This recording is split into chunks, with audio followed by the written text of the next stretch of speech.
MLA Shri Ganesh చేస్తున్న రీలే నిరాహార దీక్షకు రాజ్యసభ సభ్యులు అనిల్ కుమార్ యాదవ్ సంఘీభావం తెలిపారు. 5వ రోజు దీక్షలో శ్రీ గణేష్ స్పందించని కేంద్ర ప్రభుత్వం రీలే నిరాహార దీక్షకు రాజ్యసభ సభ్యులు అనిల్ కుమార్ యాదవ్ సంఘీభావం తెలిపారు.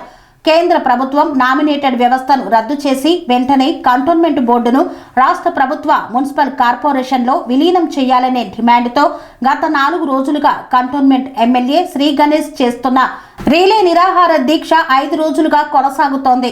రాజ్యసభ సభ్యులు అనిల్ కుమార్ యాదవ్ దీక్షా శిబిరానికి వచ్చి వారి సంఘీభావాన్ని తెలియజేశారు. ఎమ్మెల్యే శ్రీ గణేష్ చేపట్టిన రీలే నిరాహార దీక్ష విజయవంతం కావాలని ఆకాంక్షించారు. ఈ విలీనం అంశాన్ని రాహుల్ గాంధీతో చర్చించి పార్లమెంటులో ప్రస్తావించి కంటోన్మెంట్ ప్రజల డిమాండ్ను కేంద్ర ప్రభుత్వ దృష్టికి తీసుకువెళ్తారని తెలిపారు. తన దీక్షకు సంఘీభావం తెలిపి విలీనం అంశాన్ని పార్లమెంటులో ప్రస్తావిస్తా అని కంటోన్మెంట్ ప్రజలకు హామీ ఇచ్చిన అనిల్ కుమార్ యాదవ్ కి ఎమ్మెల్యే శ్రీ గణేష్ నియోజకవర్గ ప్రజల పక్షాన ధన్యవాదాలు తెలిపారు.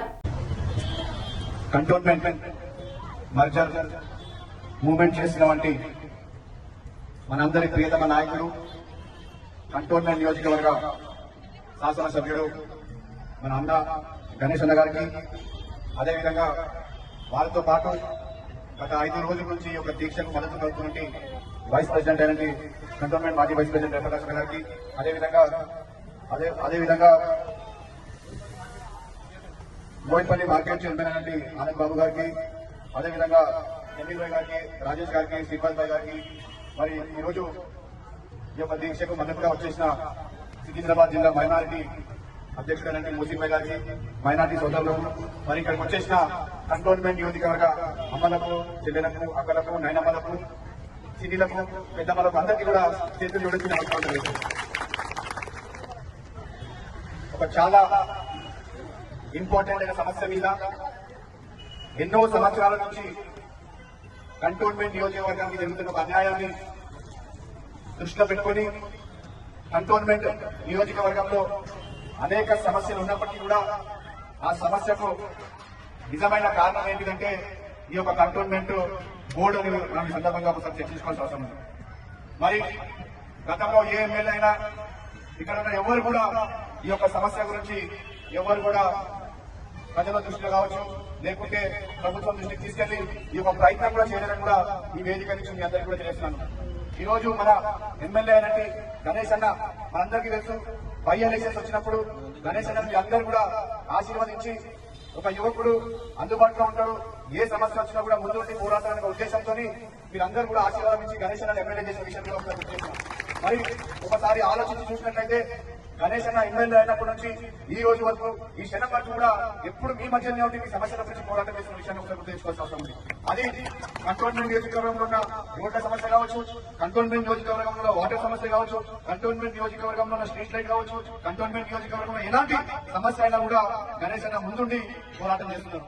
నేను స్వయంగా జిల్లా అధ్యక్షుడుగా కూడా పనిచేసినప్పుడు, మొన్న నన్ను జిల్లా అధ్యక్షుడి నుంచి రిలీజ్ చేశారు. జిల్లా అధ్యక్షుడుగా పనిచేసినప్పుడు కూడా మొత్తం జిల్లాలో పార్టీ కార్యక్రమాలు ఎక్కడైనా నిజంగా కూడా ఒక ఆర్గనైజింగ్ వేగా జరుగుతుందంటే అది గణేష్ అన్న నాయకత్వంలో కంటోన్మెంట్ కూడా ఈ రోజు మనం ఆలోచించాలి, ఎందుకు ఈ సమస్య వచ్చింది, ఎందుకు ఈ రోజు గత 5 రోజుల నుంచి ఈ యొక్క దీక్ష చేస్తున్నాం. ఒకసారి మనం అందరం కూడా ఆలోచించాల్సిన అవసరం ఉంది. ఒకవైపు సెంట్రల్ గవర్నమెంట్ ఉంది, మరోవైపు స్టేట్ గవర్నమెంట్ ఉంది, ఇంకొక దాని కింద మున్సిపల్ కార్పొరేషన్ ఉంది. మనము కంటోన్మెంట్ నియోజకవర్గం వచ్చే వారికి మన సమస్య ఏమొస్తుందంటే ఈ యొక్క కంటోన్మెంట్ అనేది ఒక సపరేట్ జోన్. ఈ జోన్ స్టేట్ రిలేటెడ్ కాదు, ఈ జోన్ వచ్చి సెంట్రల్ గవర్నమెంట్ రిలేటెడ్ అయిన సబ్జెక్ట్. మరి అటువంటిప్పుడు జరుగుతున్న విషయం ఏంటంటే గణేష్ అంటే లోకల్ ఎమ్మెల్యేకి ఏం పవర్ ఉంటుందంటే లోకల్లో ఉన్న మున్సిపాలిటీ కమిషనర్ తో మాట్లాడవచ్చు, లోకల్లో ఉన్న మున్సిపల్ అడ్మినిస్ట్రేటర్ తో మాట్లాడవచ్చు, లోకల్లో ఉన్న ఫండ్ తీసుకురావచ్చు, లోకల్లో ఉన్న మున్సిపల్ మినిస్టర్ తో మాట్లాడవచ్చు. నా కంటోన్మెంట్ కి మున్సిపాలిటీ నుంచి ఒక 50 కోట్లు రావాలంటే సెంట్రల్ గవర్నమెంట్ పోయి అడగాల్సిన అవసరం లేదు. మన స్టేట్ ప్రభుత్వంలో ఉన్న మున్సిపల్ మినిస్టర్ అనేది రేవంత్ రెడ్డి గారికి వెళ్ళి అన్న నాకు నియోజకవర్గంలో ఒక డెవలప్మెంట్ వర్క్ కావాలి, ఈ డెవలప్మెంట్ కి 50 కోట్లు ఇవ్వాలని ఒకసారి బోర్డు అంటే చర్చించుకుంటే గణేష్ అన్నకు ఇచ్చే అవకాశం ఉంటుంది. కానీ ఇలా ప్రాబ్లం ఏడుస్తుందంటే ఈ యొక్క జోన్ కంటోన్మెంట్ జోన్ వచ్చేసే వారికి మనం ఇక్కడ ఏం డెవలప్మెంట్ చేయాలనుకున్నా కూడా, ఏ ప్రయత్నం చేయాలనుకున్నా కూడా ఈడున్న బోర్డు పర్మిషన్ కావాలి, లేకుంటే ఢిల్లీ నుంచి పర్మిషన్ కావాలి. ఇక పంచాయతీ ఏంటంటే మన ఇల్లు, మన వాకి, మన డెవలప్మెంట్ మనం చేసుకున్నామంటే ఓందో పర్మిషన్ తీసుకొని మనం ఢిల్లీ పోవాలా అని అడుగుతున్నాం. పోవాలా అవసరం లేదు కదా. మన ఇంట్లో పిల్లగాడు పెళ్లికి వస్తే మనం అందరం కూర్చొని పిల్లగాడు పెళ్లికి వచ్చి పెళ్లి చేయాలనుకుంటాం. అంతేగాని పక్క ఇంటి అయితే అడుగుతారు మా పిల్లగాడు పిల్లగాడు పెళ్లి చేయాలని అడగం కదా, అడుగుతామా? అడగం కదా. అక్కడనే మన కంటోన్మెంట్ బోర్డు సమస్య వచ్చినప్పుడు ఇది మన సమస్య, మన ఇంటి సమస్య, మన అందరి సమస్య కనుక దీనికి మనమే తెచ్చుకొని దీన్ని డెవలప్మెంట్ చేసుకోవాల్సిన బాధ్యత కూడా మన పైన సందర్భంగా తెలుస్తున్నాం. మరి బోర్డు ఉంది, బోర్డు ఏమైనా పనిచేస్తుందంటే బోర్డుకే దిక్కులేదు. ఎవరో చైర్మన్ అవుతాడు, వాడు ఏడుంటాడు మనకి తెలియదు. ఏం ఫండ్ వస్తుంది తెలియదు, ఏం ఫండ్ వచ్చినా కూడా ఏడా ఖర్చు పెట్టి అది కూడా తెలియదు. సెంట్రల్ గవర్నమెంట్ ఏమైనా బోర్డుకి ఫండ్ ఇస్తుంటే అట్లా కూడా ఇస్తలేదు. మరి పంచాయతీ ఎవరికి చెప్పాలి?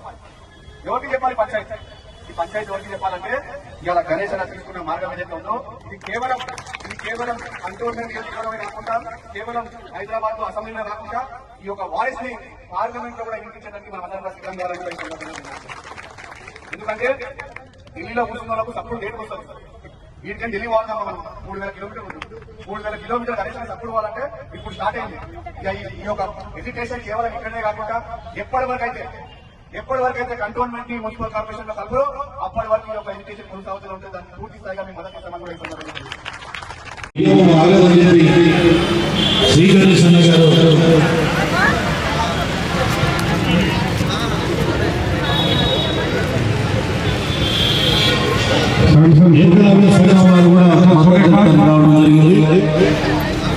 ఏకలవ్య సంఘం వారు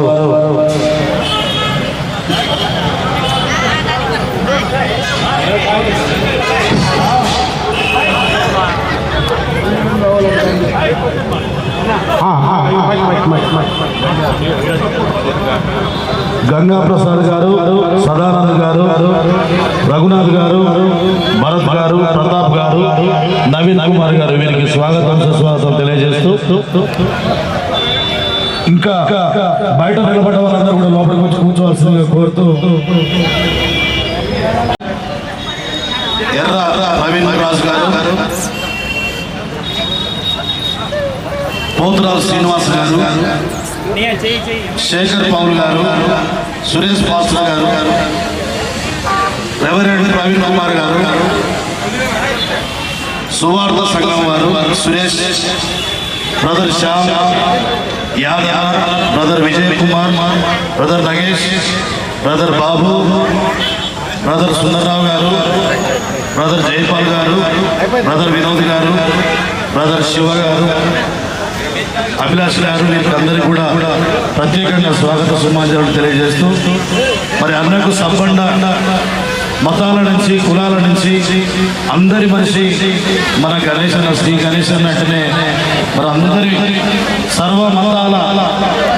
సర్వ మతాలని గౌరవించే జిహెచ్ఎంసీలో ఈ ప్రాంతం అభివృద్ధి అవుతుందని వారు ఆశిస్తున్నారు. కాబట్టి వారికి కూడా ఈ సమస్య గురించి పూర్తిగా అవగాహన ఉంది. ఇక్కడ ఇంతమంది అక్క చెల్లెలు అమ్మలు వచ్చి ఇక్కడ మైనారిటీ సోదరులు, ముస్లిం మైనారిటీ సోదరులు, క్రిస్టియన్ మైనారిటీ సోదరులు ఇంత పెద్ద సంఖ్యలో వచ్చి ఈ రోజు మనకు ప్రార్థనలు చేసి పూజలు చేసి దేవుడు దయ్యాల మనసు మార్చి మా బీజేపీ వాళ్ళ ఆలోచన మార్చి మనకు ఈ యొక్క విలీనం చేయాలని వాళ్ళు ప్రార్థిస్తూ వారు ప్రార్థన సఫలించి మనకు కంటోన్మెంట్ బోర్డు జిహెచ్ఎంసీలో విలీనం కావాలి. కాబట్టి వీళ్ళందరూ తోడైతేనే మీడియా వాళ్ళు కూడా అందరూ చూపిస్తే ఢిల్లీ రాకపోతే ఢిల్లీలో కూడా తెలుస్తుంది. కాబట్టి ఒక 5 నిమిషాలు వచ్చిన వాళ్ళు దయచేసి नहीं भाई आपका लीडर इतने सबको थोड़ा रुका तो गड़बड़ नहीं करे आप बोले तो तमाम वार्ड वाले सुनते थोड़ा रुको नरसिंह ముందు నిలబడ 2 నిమిషాలు మీడియా అయినా మాట్లాడండి. అనురాగానికి అమ్మ ఆదర్శం, ఆరోగ్యానికి Shri Sai homeo stores and clinic. అనుభవం, అర్హత, అంకిత భావం కల డాక్టర్లచే చికిత్స. అన్ని రకాల ఆరోగ్య సమస్యలకు నమ్మకమైన ఎంపిక Shri Sai homeo stores and clinic. Diabetes, కీళ్ల నొప్పులు, సయాటికా, వెన్నుముక్క సమస్యలు, థైరాయిడ్, నిద్రలేమి, మానసిక సమస్యలు, ఋతు సమస్యలు, అన్ని రకాల దీర్ఘకాలిక వ్యాధులకు ప్రత్యేక హోమియో వైద్యం. అందరికీ అందుబాటులో అంతర్జాతీయ హోమియో వైద్యం Shri Sai homeo stores and clinic. మీ ఆరోగ్య సమస్య ఏదైనా ఇప్పుడు పరిష్కారం సాధ్యం. సైడ్ ఎఫెక్ట్ లేని వైద్యంతో సంపూర్ణ ఆరోగ్యం కొరకు సంప్రదించండి Shri Sai homeo clinic and stores, Bhavani Nagar, Ambedkar Nagar road, old Alwal, Secunderabad. సంప్రదించాల్సిన ఫోన్ నంబర్స్ 900075 1751 మరియు 9000422525.